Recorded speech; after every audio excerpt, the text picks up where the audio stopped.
campers. Happy New Year, January 1st. So let's say some Happy New Year greetings to some people that we know on YouTube. Herman's not here. I think he's, maybe he's coming by. He's probably still sleeping. Mind you, it is 4 o'clock in the afternoon, so he should have been up long ago. Road King of the gang, so it'd be Road King, Racer, Dirt Bike, Daddy Dirt Bike. There's a new guy there too, a young kid. Can't remember his name. Anyway, Happy New Year, guys.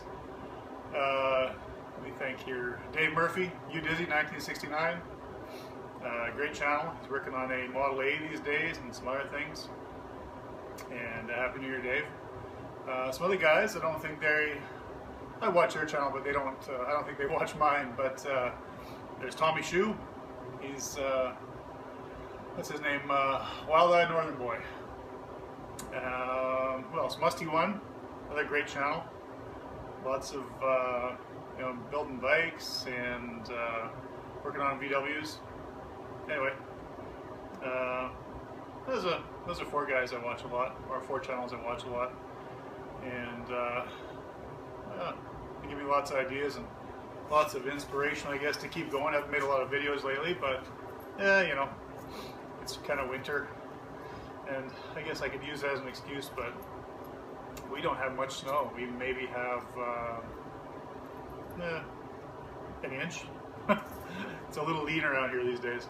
But we're supposed to get it done maybe tonight, tomorrow. So, maybe there's another foot of snow coming. Be great. Finally have enough to bury a few of the rocks and other obstacles out there and go for a ride. Anyway, today working on the quad. This Polaris Trail Boss. Yeah, nice shape, huh? 1986 Trail Boss 250. Got a problem with it.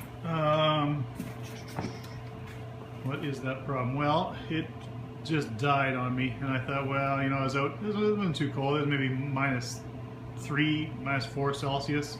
I don't think there was any need to jet up. It was still pretty warm. It didn't burn down. It didn't have a lean burn down. I checked the compression. It's got 110 psi compression, which normally, that's not a whole lot, but for an air-cooled 2-stroke, it's enough. And I believe the it begins out at maybe 115 psi brand new. So there's not a whole lot of wear in that cylinder. And anyway, they build them to pretty wide tolerances on air-cooled bikes. So anyway, that's not the issue. So what did I do? I did work on that unit, let me think, the day before I went for a ride, and I installed, let's see, I got my charger on today because I left my light on, the battery's dead, so I had to make up some air intake and carb boots. I don't know if you can see down there, pretty deep in the hole down there. Put some new fuel lines on. It's possible that I sucked something into the carb from one of those boots, maybe on the lower boot, after it comes through the air filter, which, oh man, don't even look at this bench, it's just a disaster. Waiting on parts for that Maytag. Hopefully I'll have those soon so I can finish that project off. Anyway, new filter. So, I don't know. Hard to say. It's a possibility also that the choke is stuck. The only way I can get it to run and not run very well is wide open throttle, which means I'm making it able to suck more air in through the carburetor to match the amount of fuel that's being delivered. So here's the possibilities. Choke is stuck. Also a possibility of the float being stuck because it does appear to be overfueling. I saw some fuel inside the air box, so that's a possibility. Okay, what else? Possibility that the pilot jet fell out, or the main jet fell out into the bowl and was letting all that fuel just run by straight through the nozzle, straight through the inlet. So anyway, I'm not going to know until I pull it apart. I can guess all I want about it, but that's not going to help until I pull it apart. Anyway, so that's where we're at. Going to pull that apart, and I'll catch up with you in a bit as soon as I get it pulled down, and we'll have a little peek. Catch you soon. We're back. Hey, check this out. You guys in the States, I don't know if you have this this delicious liquor or not, but we have this in Canada. No, you know what? I do know. You guys do have this in the States. It's a U.S. product. I'm not sure who makes it, but anyway, it's Sailor Jerry rum. It is really delicious rum. If people like rum and you never tried Sailor Jerry, try it out. It's really good. That and Kraken, delicious rum, dark rum, kind of caramelly, vanilla, really tasty. Anyway, so I got two. I got one for my son and one from somebody else. And boy, I wish I remember who that was that gave me that other one. Oh, let me think. Son of a gun. Maybe I bought it for myself. Yeah, probably did. I probably saw the container and I thought, oh man, I gotta have that. But so that's what they had in the Christmas container this year, is these two posters. Got that girl and got that girl. You know, that's almost as good as this 509 poster. Some of you know me. Some of you know that I like to sled and get out in the snow, like to ski, like to snowmobile, and you know, just do stuff in the winter, build forts, snow forts, things like that. Tons of fun. Anyway, so we're back here at this this Polaris. You want to know what is a real pain in the ass? See, they got this hole here, right, underneath the seat. And you think to yourself, well, you know, they probably made the hole big enough that you could get that air box out and be no problem. No, they didn't. They made it so you got to take both boots off, take the clamps off, slide the carburetor around to get the air box out. It takes almost as long to take the rear fenders off, but not quite. You know, maybe short by, I don't know, 5-10 minutes. But anyway, I wrestled it out there, it's out. Oh man. Do I feel stupid? All right, actually, hold on. Before I tell you how stupid I feel and show you how stupid I am, I'm going to show you. In case nobody's ever pulled one of these Mikunis off. So you get your choke right here that opens up or blocks off the circuit, the choke circuit. And I'll just hold that there and I'll move the choke lever. And you see, full choke, half choke. Oh, that's off. That's half. That's full choke. Just moves that little piston up and down, closes the circuit or opens the circuit, whatever. I just got this laying down here. That doesn't mean that's normally how I leave stuff. I don't leave it banging around in there, especially when you got a needle here that could get bent. So that's your slide that goes inside the carburetor. Who was talking about? Oh yeah, Musty. Musty, you're talking about a slide, and yeah. So there you go. That's your cutaway for your idle adjust. For your slide, it either raises your slide up or it drops your slide down inside the bore of the carburetor. In case nobody knew that. What else? That's your needle. It meters your fuel between.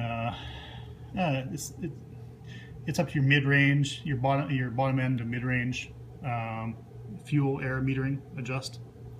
I'm just gonna lay that back down there. So when you pull your throttle, you know, I'll pull a little bit here. I don't want to get carried away, but when you pull your throttle.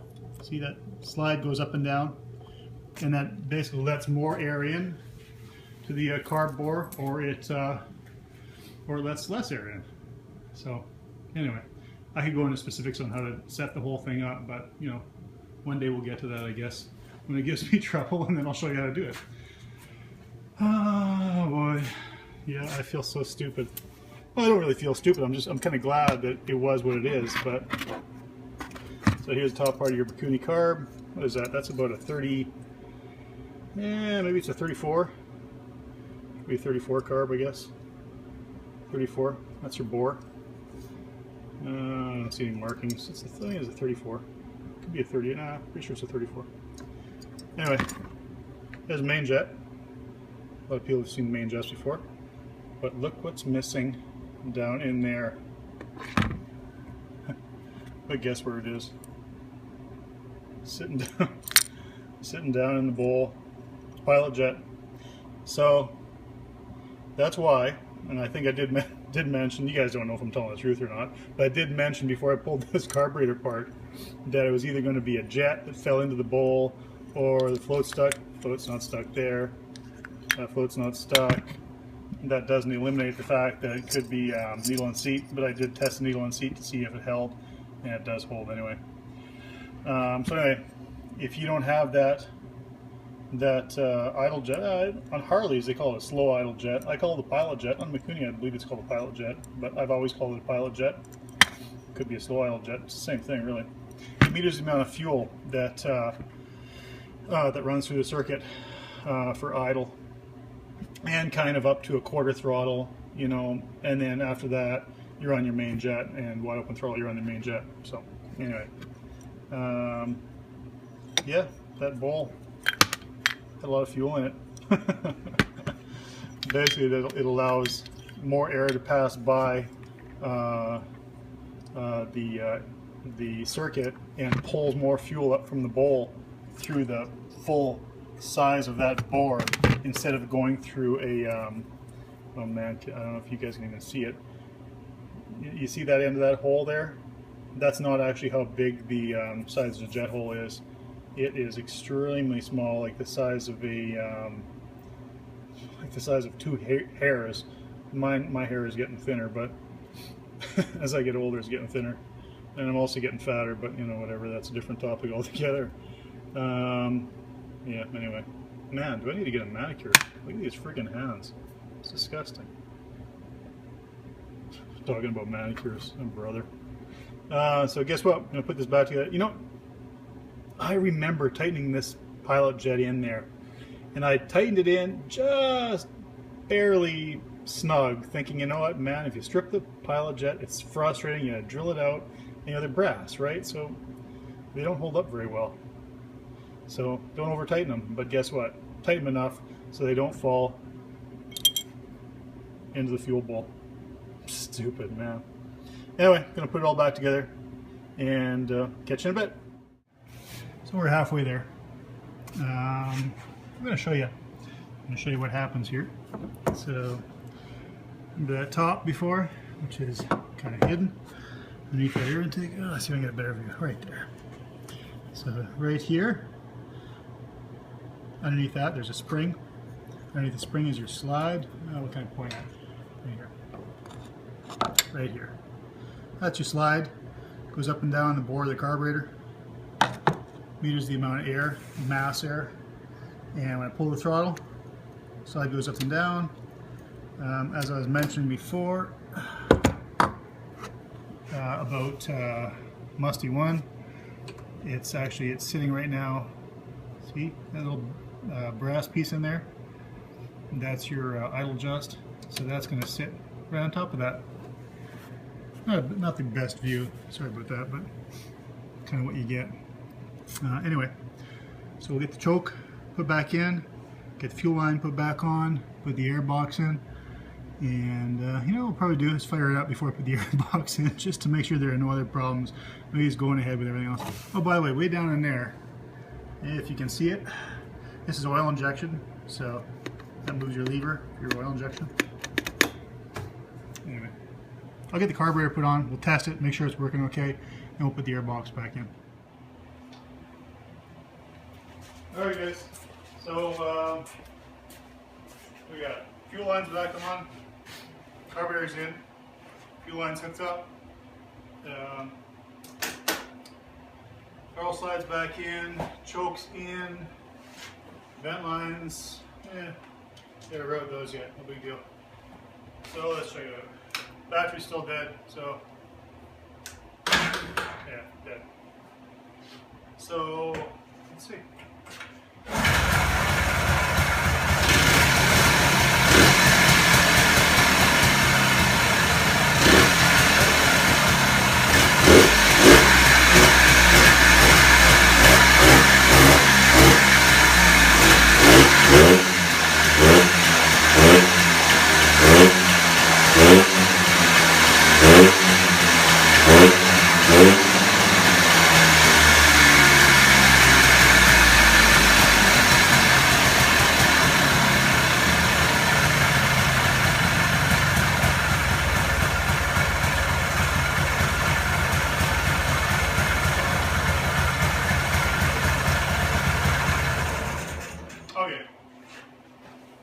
was it?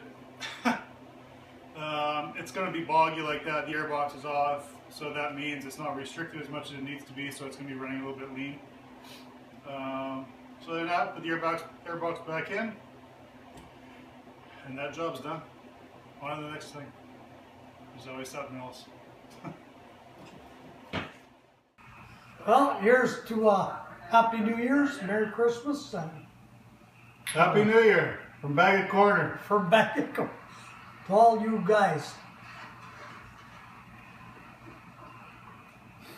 Cheers. How's that feel?